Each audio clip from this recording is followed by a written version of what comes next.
thoughts on the game, please. Well, we're excited to be moving on.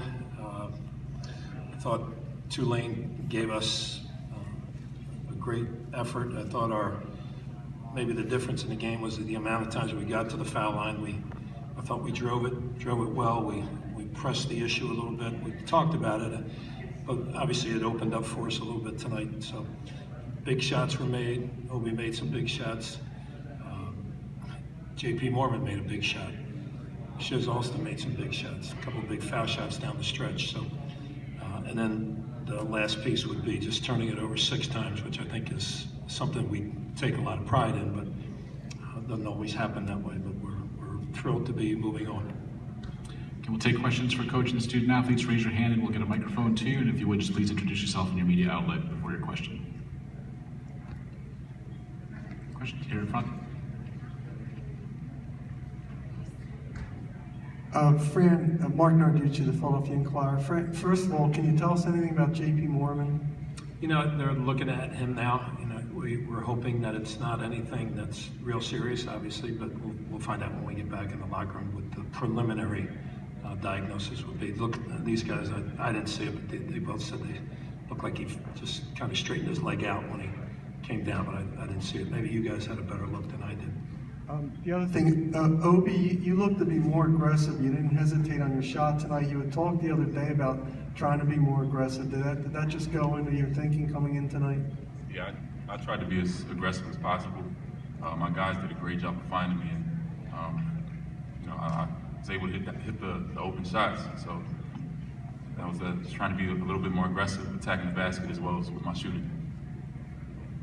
Sean. Sean Pastor, I was dealing. Josh, it was 24-0 the other day, so I guess 10-1 was not that big a deal in a sense at the start of this game. Yeah, we talked about getting off to a good start, but unfortunately we wasn't able to. But we didn't put our heads down like we did the last game. We just, kind of came together and we fought back, and I think we ended the half up 2, I think.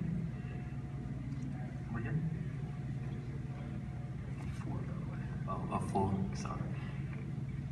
Nick Menta, AlScoop.com. Fran, basketball's obviously a game of make and misses. You guys have had your up and downs this year. What did you see, particularly at the end of the first half, the beginning of the second, as those shots started to fall? What was different about your offense at that point? Well, I have great faith and trust in these two guys, and obviously Shiz and Q are outstanding offensive players as well. I thought our offense became more in good rhythm at the end of the first half. I think we figured out what was going to work for us, and then again, stepping up and making shots is so critical. And I think that all these guys did a really good job at that. But even the other day when we were down 24-0, to get it back to where we got it, down 7 with 6 or so minutes left in the game, that's a long battle to come back from. But I think these guys understand that there's no quit in them, and I thought they did a terrific job of running their stuff toward that latter part of the first half, early part of the second half. You've played 2 games against Wichita this year. They've been very good games. What can you take from those experiences into tomorrow?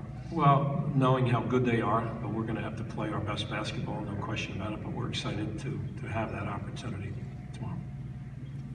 Good basketball team, really good. Fran, how much was depth a factor? Yeah, we're playing 3 young guys coming off the bench. I thought Damian Moore did a good job in the first half, subbing for Earn there. But the 3 freshmen did a really good job. As I said, JP Moore made a huge 3 that took us, I think, from 4 back to 7 again. And then, just as I mentioned in the locker room to the guys, that those 2 freshmen stepped up, and while it may not have felt great that they only made 1 out of 2, those were 2 big foul shots that they made.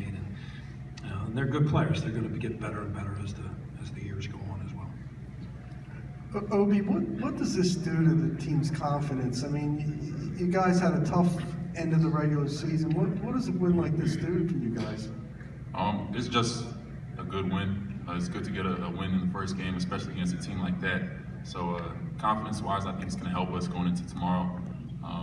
Obviously facing a great team, but it's one that we beat before, so I don't think confidence will be an issue. So. Bree House asks Temple update. Josh and Obi, every game you guys are playing from here on out could potentially be your last game. Are there any words that you have with the younger guys to kind of get them to want to play just as hard as you guys are going out there and playing?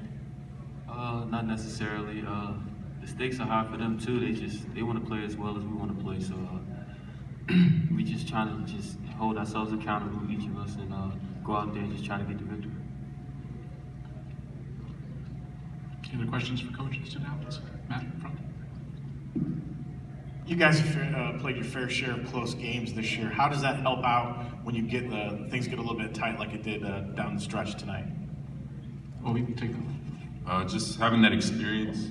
We go over late game situations in practice all the time, but it's different when it's in a game, and that's where you really get the experience. So just having that experience in those late game situations and knowing exactly what to do, how to keep a lead and things like that definitely helps.